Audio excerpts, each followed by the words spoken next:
Hello guys, ఈరోజు మీ అందరికీ habits గురించి కొన్ని మంచి విషయాలు చెప్తాను. వీడియోని స్కిప్ చేయకండి. ఫ్రెండ్స్, మనందరికీ హ్యాబిట్స్ మార్చుకోవాలని ఉంటుంది.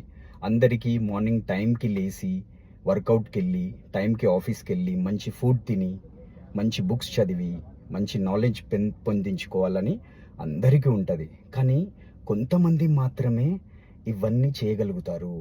90% of the people, they plan the habits, they know what they need to change, but they don't do it. ఎందుకో తెలుసా? మనం ఏ హ్యాబిట్ మారాలన్నా ఇమ్మీడియట్గా మారిపోవాలని అనుకుంటాం. ఒక ఎక్సర్సైజ్కి వెళ్ళినా ఇమ్మీడియట్గా చేంజ్ రావాలని చూస్తాం. ఏదైనా ఫుడ్ తిన్నా ఇమ్మీడియట్గా అవుట్పుట్ కనపడాలని చూస్తాం. ఏదైనా చదివినా ఇమ్మీడియట్గా మనం అంతా ఒకేసారి చదివేయాలని అనుకుంటాం. అలా వర్కౌట్ అవ్వదు. Habits will change over a period of time. All of a sudden ఏది మారదు.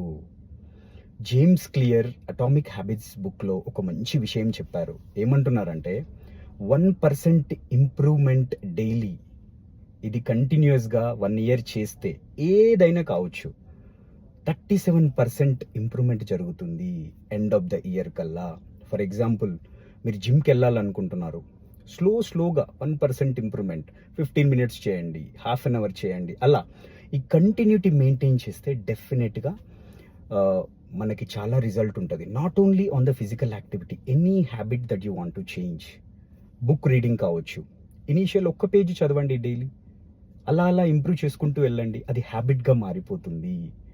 So over a period of time ఏమైపోతుంది అంటే మనకు అది కంప్లీట్ హ్యాబిట్గా మారిపోతుంది. బై డిఫాల్ట్ మన డే టు డే రొటీన్లో అది కలిసిపోతుంది. Right, we will continue with those kind of habits. Okay, a habit అయినా don't try to change immediately, that is not going to possible. చాలా బాగుంది బుక్, జేమ్స్ క్లియర్ రాసిన book Atomic Habits. You know, habits మార్చుకోవాలంటే మాత్రం that is a right book to read. Even I'm seeing those results. నేను అర్లియర్గా జిమ్కి కంటిన్యూస్గా వెళ్ళేవాడిని కాదు, స్లోగా స్టార్ట్ చేశాను. బుక్ కూడా 1 page చదివేసి పక్కన పెట్టేవాడిని. ఇప్పుడు at least I'm improving a lot. So every aspect, అది ఏ పనైనా కావచ్చు, 1% improvement is going to do a compounding. అంటే 1% ఇంప్రూవ్మెంట్ చేస్తున్నావు, కాంపౌండింగ్లో ఏమవుతుంది అంటే 37% ఇంప్రూవ్మెంట్ అవుతుంది over a period of year.